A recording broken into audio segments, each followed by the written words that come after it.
a stand-up comic and poet and singer-songwriter and artist of considerable talent, and I've known him for a few years, and I've been a huge fan of his since I first saw him perform. Please give it up for Rory Motion. Thank you very much. Very happy to be in Helmsley. And I mean that as well. I am really happy to be in Helmsley. Some people just say, "Ooh, happy to be here," but no, I am. I wouldn't say it if I wasn't. Like a couple of months ago, I did a gig in Worksop. And you can't really go on stage and say, "I'm happy to be in Worksop," because they're not stupid. They live in a crap place, but they're not stupid. So the last gig I did before this one was I was support for Captain Beefheart's Magic Band. And basically, since the age of 18, if you'd say, "Who's your favourite band?" I would get my little list out and go, "Captain Beefheart's Magic Band." So I felt as though I was a successful applicant to Jim Will Fix It. And I was giddy with excitement. I was giddy with excitement. And it put me in touch with all the other times in my life when I've been giddy with excitement. And most of them, to be honest, were about 35 years ago.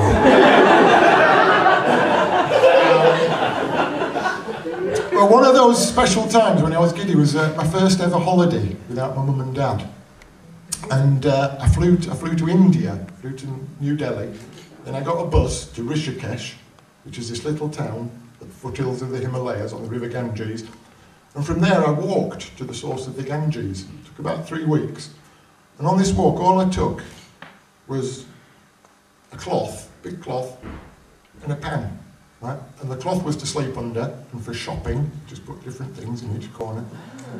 And the pan, you didn't need a stove, you just find 3 stones, a little bit of kindling, in 5 minutes you can have a cup of tea. If it's a windy day, you can have a raging forest fire.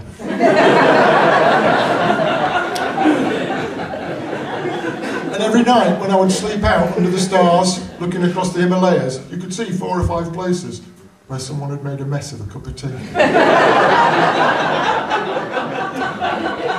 And on this walk, I only met one Westerner in the entire 3 weeks, and that was up by the source.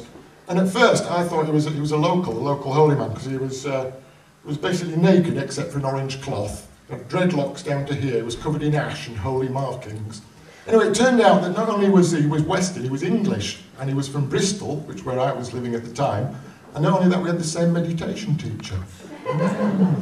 Anyway, he showed me a cave where I could live for a while, right? And every evening I'd be cooking my food on my pan, and he would teach me how to make chapatis on a biscuit tin lid, right? And we would have visitors every now and then, friends of his, holy men, and they would build a shrine next to the fire. It'd be 3 stones representing the female yoni, and then a big long one representing the Shiva Lingam. So you'd have this symbolic celebration of cosmic union next to the fire, right? And then they would pass around these conical clay pipes called chillums, filled with tobacco and hashish. And then they would tell stories from the ancient Hindu myths. It was a fantastic holiday. It was Thomas Cook.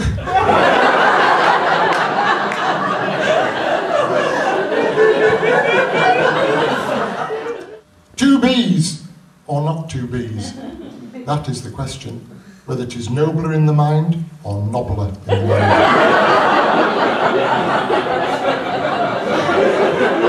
So I'm just really interested in words. Just really like words. I like roots of words. I like all that stuff. Like, I don't know if you know the word education is taken from the Latin educare, which means to be bored in an underventilated room.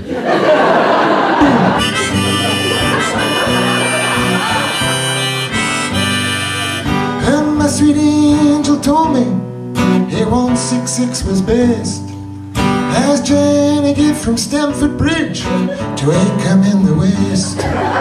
Sweet visions of Heslington and a full moon in my eyes.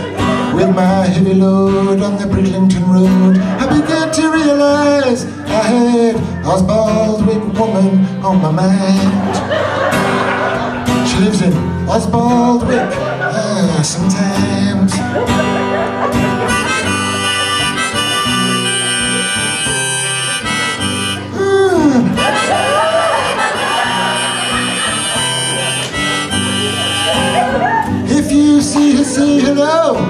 She might be in Tang Hall. She left there last early spring. She might be there by fall. She went by purple bendy bus and ran there pretty slow. The council say that they're alright, but tell them it isn't so. Osbaldwick woman on my mind. She lives in Osbaldwick, yeah, sometimes.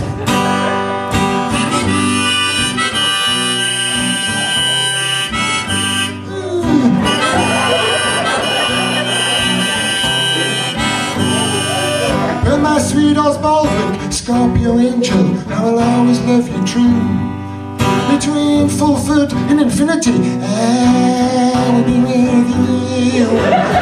And every time we part, I feel the pain and hurt and sorrow. And your sweet lips will break my heart when you say, alright, then I'll see you tomorrow. Osbaldwick woman on my mind. Alright, see you later. Osbaldwick woman on my mind. Ta-da then. Osbaldwick woman.